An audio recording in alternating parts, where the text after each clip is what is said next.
네, 여러분 안녕하세요. 루닛을 말씀을 드리는데, 자, 여러분들이 공시를 접하셨겠지만, 자, 그 공시가, 유무상 증자 공시가 나오기 이전에 기사로 유상증자가 거의 확정된 것처럼 이제 기사가 하나 나왔거든요. 자, 그러면 이것이 혹시 그 자본시장법이라고 그러죠? 자시법 위반을 한 게 아니냐 하는 견해들도 많이 지금 회자되고 있거든요, 여러분. 자, 요 부분을 우리가 한번 생각을 해 봐야 될 것 같아요. 물론, 예, 그 공시 이전의 기사건으로 해서 여러분도 목격을 하셨다시피 급속도로 급락이 금요일날 장중에 됐단 말이에요. 그죠? 자, 이 부분을 우리가 자세히 들여다봐야 될 것 같습니다. 그리고, 자, 이 유상뿐 아니라 이제 무상까지 같이 공시를 했거든요. 그러니까 이 유무상 공시를 같이 해버린 것은 유상을 한 것하고는 좀 또 틀리죠.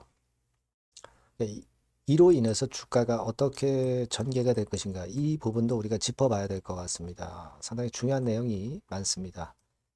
참고하셔서 좋은 매매를 하셨으면 좋겠다는 생각입니다. 자, 그리고 영상의 그 끄트머리 부분에서는 제가 햄버거를 낼 가능성이 높은 종목, 네, 요거를 찾아내서요. 요거를 여러분들이 한번 매매하셔서 좋은 투자 수익을 내셨으면 좋겠다는 생각입니다. 참고로 하시기 바랍니다. 자, 그럼 루닛 바로 말씀을 드릴게요. 여러분들의 구독, 좋아요, 알림 설정 대단히 감사드리고 정확하고 빠른 정보로 여러분들에게 앞으로도 많이 제공을 할 거예요. 네, 많이 성원 부탁드리고요. 자, 그리고 여러분들이 지금 유무상 발표를 했기 때문에 상당히 주가가 변동성이 심할 거다라고 저는 봅니다. 따라서 우리가 이 변동성을 실시간적으로 이제 정보가 나와가지고 이제 그 변동성이 나왔을 때 빠르게 정보를 습득하고 이건에 따른 매매를 해야 될 상황이면 빨리 움직여야 될 것 같아요. 그래서 이 부분은 제가 무료 텔레그램 방에서 도와드릴 거니까 자, 여러분들이 루닛 입장 이렇게 꼭 문자를 주시면 제가 텔방에 초대해 드려서 최선을 다해서 도움을 드리도록 하겠습니다. 네, 문자를 꼭 주세요. 네. 자, 여러분 뭐 공시를 통해서 확인을 하셨을 거예요. 네, 공시가 나온 거 여러분 아시죠? 유상증자와 무상증자가 이제 동시에 발표가 됐어요. 그죠? 네, 여기 이런 식으로 이제 발표가 유상증자 나왔고 그 다음에 이제 무상증자도 이렇게 나왔습니다. 그죠? 자, 이런 건이에요. 자, 그러면 이것하고 말이죠. 장중에 금요일날 오후 2시 49분에 2천억 조달 추진한다 해가지고 이 건과 관련된 기사가 실렸던 거 여러분들 아셨을 거예요. 네, 밑으로 쭉 내려가 보면 유상증자 결정 공시를 낼 예정인 것으로 알려져 있다. 그리고 여기 보면은 유상증자를 진행한다. 이렇게 나와 있거든요. 그러니까 공시가 나오기도 전에 유상증자를 진행한다. 이렇게 썼단 말이에요. 여기는 이제 예정인 것으로 알려졌다. 그렇게 나왔고요. 그래서 사실 만약에 이것이 루니 측의 어떤 내부자가 발설을 해서 이런 건에 대한 재료가 나왔다. 네, 그렇다 손 치면은 자본시장법 위반이 될 수도 있는 거예요. 그죠? 과연 이제 그런 것인지 아닌지 그거는 모르겠어요. 근데 여기 보면은 IB 투자은행 업계에 따르면 이렇게 나왔죠. 그러니까 일단 뭐 이렇게 그 단서를 달긴 했는데 막연하죠. 막연합니다. 업계에 따르면 누구란 얘기예요. 막연합니다. 그러니까 여하튼 언론의 취재 영역이라 합법일 수도 있겠지만은 이런 것들이 어떻게 보면은 자시법 위반이 될 수도 있지 않겠나 하는 생각도 좀 해봅니다. 이 부분은 우리가 앞으로 좀 많이 관심을 갖고 좀 봐야 되지 않겠나 이렇게 생각이 되고 여하튼 그 건으로 해서 장중에 미리 급락을 이렇게 해버렸고요. 그리고 나중에 이제 공시가 이렇게 나왔습니다. 자, 근데 뭐 일단 그 부분은 이제 나중에 또 생각해 보기로 하겠고요. 일단 유상증자를 하기도 하지만 무상증자도 한 100% 1대1 무상증자도 하기 때문에, 자, 어떻게 보면은 이 유상증자를 하면서 악재가 될 수 있는 요인을 흡수를 무상증자로 이제 흡수를 어느 정도 이제 하는 그런 건의 공시가 나온 것 아닙니까? 그죠? 네, 여기 나와 있듯이 무상증자는 한 주당 한 주를 주는 걸로 나와 있죠. 예, 그죠? 네, 그리고 위쪽으로 가서 유상증자는 뭐 여러분들이 잘 아시다시피 한 주당 0.27주 정도, 네, 이 정도를 주는 거예요. 그리고 신주 배정 기준일은 유상증자가 3월 10일로 먼저고, 무상증자는 그 나중에 하게 되는 거죠. 네, 무상증자는 여기 나와 있는 것대로 보면은 4월 23일입니다. 한 주 갖고 있다면 1.27주를 배정을 받게 되는 거죠. 보유하게 되는 거죠. 결국 그대로 갖고 있다면. 그죠? 근데 여기에다가 무상을 또 받으면 2.54주가 되는 겁니다. 그러니까 100주 갖고 있다면 254주가 되는 거죠. 무상까지 계속 받는다면은. 그러니까 2.5배만큼 주식수가 늘어나는 겁니다. 그만큼 이제 주식 가치도 떨어진다라고 볼 수는 있습니다만은, 이론적으로 봐서는 여하튼 우리가 심리적으로 27%의 유상증자를 하지만 100%의 무상증자를 하면서 유무상으로 해서 그만큼 이제 심리적으로 어떤 충격을 완화하는 그런 건에 공시를 한 겁니다. 사실 이론적으로 보면 기업의 가치는 증자 전이나 증자 후나 다 똑같아야 되는 거예요.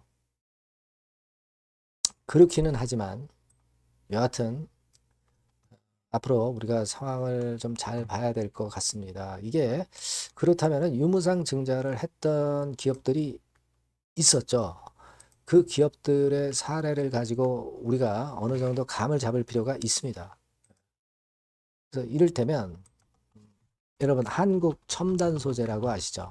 한국 첨단 소재 같은 경우는 어떤 패턴을 보였느냐? 유무상 증자 같이 했어요. 12월 12일 날 발표를 했습니다. 그러니까 요 정도의 날 발표를 했는데 이때부터 주가가 초반에 많이 내렸죠. 그죠? 많이 내렸습니다. 되게 보니까 여기까지니까 한 30% 정도 하락폭이 나타났다고 봐야 되겠죠. 뭐 예를 들어서 2,800원서부터 시작해가지고 2,300원이니까 한 20% 정도 낙폭을 보였다가, 그랬다가 이게 권리락 되기 전에 만회를 했어요. 그죠? 발표한 날보다 더 높은 시세로 오르는 타임이 왔었습니다. 그러니까 우리가 그렇게 보면은 누닉 같은 경우도 단기적으로 충격을 받지만 이게 다시 발표 전에 시세대를 회복을 할 수도 있겠다. 일단 그런 생각을 할 수도 있죠. 그죠? 자, 그리고 라운피플이라고도 있었어요. 라운피플 같은 경우는 언제 했냐면 11월 21일 날 발표를 했어요. 요때 한 거죠, 요때. 요때 한 겁니다.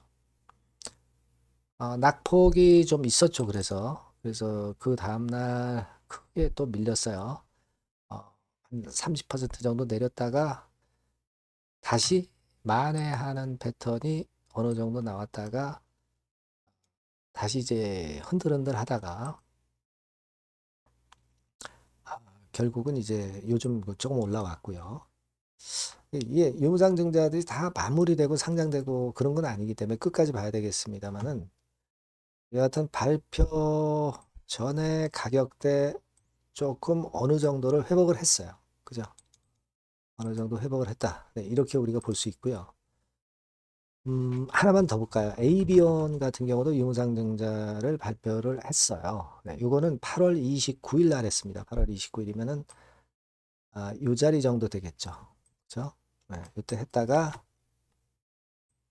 밀었다가 조금 올라오다가 다시 좀 어려운 상황으로 전개가 됐습니다. 그러니까 이게 종목에 따라서 이제 틀리지만 뭐 부실하지 않고 가능성이 있는 종목들은 말이죠. 발표 전에 주가를 회복을 하는 경향이 많습니다. 그죠? 그걸 우리가 잘 생각을 해볼 필요가 있다는 얘기죠. 그러니까 발표 전이라면은 여기인데 사실은 이제 그것을 기정사실화하면서 내렸던 부분이니까 일단 이 가격대 근처에서 발표를 했다. 막 이렇게 우리가 생각할 수도 있고요. 그렇다면은 이렇게 내렸다가 되돌리는 과정에서 이 가격대를 나중에 회복을 하는 파동이 나올 수도 있다. 이렇게 우리가 볼 수도 있는 겁니다. 그리고 지금 시장 자체가 AI 쪽으로는 좀 되고요. 섹터가 좋고. 그리고 시장 자체가 돈이 많이 들어와서 좀 강세장 패턴으로 지속이 되는 거 아니에요, 지금. 이런 상태라면은 일단 유상증자든 무상증자든 장이 좋을 때는 주가가 올라갈 확률이 높기 때문에 물량을 받아두는 게 나중에 시세 올랐을 때 더 차익이 좀 크게 생길 수도 있다는 부분, 이 부분들도 생각하셔야 된다는 얘기죠. 그죠? 그러니까 지금 섹터 자체가 살아있는 섹터고 시장 자체가 뒷받침이 되고 있기 때문에, 그리고 유상뿐 아니라 무상으로 어느 정도 그 유상증자를 희석화시키는 그런 건에 조처도 했기 때문에 우리가 금요일장에서 이런 폭락이 나타났고 또 좀 더 밀린다 하더라도 다시 되돌리는 과정에서 찬스 포착을 다시 할 수 있지 않겠는가. 보유자 입장에서는 그런 생각을 할 수 있다라고 봅니다. 그리고 새롭게 신규로 진입하는 분 입장에서는 어떤 저점을 잘 잡아서 매매를 한다면 기회가 생길 수도 있겠다라는 생각을 할 수가 있지 않나 그렇게 봅니다. 그렇죠? 지금은 좀 그런 관점으로 일단 생각을 해야 될 거예요. 네, 이미 그 발표는 됐기 때문에 그게 일단 낫지 않겠나 하는 생각입니다. 사실 여러분도 잘 아시지만 뭐 12 영구채 발행 그리고 CPS 전환우선주 발행 이런 건에 자금 조달을 하려고 했지만 그게 아니고 주주를 대상으로 유상증자를 했다는 것은 주주한테 손을 벌리는 것이기 때문에 주주 입장에서는 썩 기분이 안 좋아요. 좀 배신당한 그런 느낌이 없지 않아 있습니다. 하지만 지금 좀 전에 말씀을 드린 그런 건들을 감안을 한다고 한다면 우리가 너무 나쁜 쪽으로만 지금 현재 해석할 건 아니지 않느냐 하는 생각을 합니다. 그리고 실적 발표가 있었죠. 그래서 일단은 뭐 손실이 전년도보다는 좀 축소가 단기순 손실이 됐고 매출액 자체가 직전보다는 많이 늘었고요. 뭐 이런 이점도 발생했습니다. 이 부분도 너무 우리가 간과하지 말고요. 일단 금요일에 그 공시 나오기 전에 낙폭이 컸다는 부분도 여러분들이 감안해 주셔야 되겠고 그렇게 좀 봐야 될 것 같아요. 그래서 일단 좀 변수도 많고 이 등락도 좀 많을 것 같아요. 그리고 유무상 증자한 기업은 이 사이클을 잘 타면 잘 매매해서 수익도 낼 수 있고 손실을 최소화할 수도 있습니다, 여러분. 네, 그래서 이런 부분들은 제가 계속 짚어드릴 거예요. 특히 그 금융투자에서 들어왔다는 얘기는요, ETF라든가 또는 펀드에서 자금이 루닛으로 들어오고 있다는 걸로 생각을 하셔야 됩니다. 금융투자의 선택을 받은 종목들이 최근에 시세가 굉장히 좋은 거 잘 아실 겁니다. 아시겠죠? 네, 이런 부분들 보면서 좋은 매매를 좀 해야 될 것 같고요. 그렇기 때문에 제가 이 변동성이 많을 수 있는 론이시기 때문에 여러분들을 좀 케어를 하고 실시간 정보나 자료를 드리면서 사인이 발생했을 때는 바로 사인을 드리고 그게 좀 필요할 것 같다는 얘기죠. 그러니까 여러분들이 루닛이라고 꼭 문자를 주시는 게 유리하고요. 그리고 텔레그램방 꼭 들어오시는 게 필요합니다. 루닛 입장이라고 문자 주시면 제가 텔방에 초대해드려서 끝까지 여러분과 함께 할 겁니다. 아시겠죠? 자, 그리고 제가 텐베거 말씀드린다고 그랬습니다. 지금 말씀드릴게요. 네, 여러분, 자, 텐베거 종목을 오늘 말씀을 좀 드리는데요. 자, 여러분, 이 텐베거 종목을 왜 말씀드리냐면, 여러분들 지수 크게 급등하고 그런 패턴을 보였지만은, 사실 이 개인 투자자들은 절대 많이 못 먹고 있어요. 오히려 손해보는 그런 측면들이 좀 강합니다. 그러니까, 타임이 이게 아직 늦진 않았는데, 또 늦었다고 생각하신다 하더라도 이미 급등한 종목에서는 승부가 안 난단 말이에요. 그러니까, 중요한 거는 이제 막 출발하는 종목을 여러분들이 잡으셔야 됩니다. 그러니까 우리가 좀 길게 볼 때는 10배거까지도 가능할 수 있는 종목. 네, 이런 종목을 여러분들이 지금부터 자꾸 모아가고 베팅을 해야죠. 제가 볼 때는 근데 이른바 시세를 크게 낼 초대형주들은 이미 많이 급등을 했어요. 하지만 아직 남아있는 보석이 있습니다. 이번에 말씀드리는 거는요. 좀 길게 보면서 10배거 정도는 좀 갈 수 있는 그런 정도의 종목을 제가 준비를 해봤어요. 자, 요거는 딱 두 가지입니다. 네. 대한민국 AI 시대의 길이나 그리고 디지털 자산 대장주 군단에 속하는 당연히 이 건과 관련된 아주 초강력 종목입니다. 네, 여러분, 요 두 개가 포인트예요. 근데 여러분 이게 많이 올랐다고 한다면 아무런 의미가 없어요. 뭐 삼성전자, 하이닉스 좋은들 모릅니까? 예, 이미 급등을 해버렸는데 이제 막 출발하는 단계이기 때문에 제가 말씀을 드리는 거예요. 여러분 한번 주봉 차트, 월봉 차트 보면 주봉 차트는 이런 식이에요. 이게 지금 출발하는 단계죠. 출발하는 단계입니다. 이미 삼전, 하이닉스 이렇게 올라갔죠. 여러분들이 지금 뒤늦게 이거 잡아가지고 얼마나 이익 보겠어요. 그죠? 이런 종목을 여러분들이 해야 됩니다. 월봉 차트 한번 볼까요? 네. 자, 월봉 차트도 지금 현재 누워 있다가 이제 꿈틀하는 거예요. 자, 이런 걸 사야지. 여러분 뭐 이미 이렇게 치고 나간 종목도 암만 좋아도 지금 필요가 없어요. 네. 아무 필요가 없습니다. 자, 요 종목을 여러분 하자는 거예요. 재무 실적은 당연히 오케이죠. 그리고 외인 기관 본격적인 순매수 초입입니다. 외인 기관 들어오기 시작하고 있어요. 수급 다 점검할 겁니다. 재무 실적은 뭐 두말하면 숨가쁩니다. 이거 뭐 생각할 필요도 없고 가장 중요한 거는 제가 아까 말씀드린 주요 우리가 매수하는 이슈의 성장성. 이 성장성 부분이 최강점이라고 볼 수가 있는 거예요. 여러분 시장이 좋을 때는요. 이 성장주 쪽으로 외인 기관 매수가 몰릴 수밖에 없어요. 아시겠습니까? 거기에 여러분 포인트를 두셔야 돼요. 자, 이 종목 꼭 여러분 아시자고요. 요거. 그래서 일단 매수 타임 비중하고 매도 타임 비중 그리고 중간에 이제 보유했을 때 AS 이런 것들 전부 제공을 할 거예요. 여러분들이 10배거라고 꼭 문자를 주시면 제가 여러분께 그 같은 종목 매수부터 매도까지 보유했을 때 AS까지 확실하게 드려서 우리가 목표로 하는 10배거 한번 꼭 만들었으면 좋겠습니다. 여러분 꼭 문자를 주세요. 네, 감사합니다.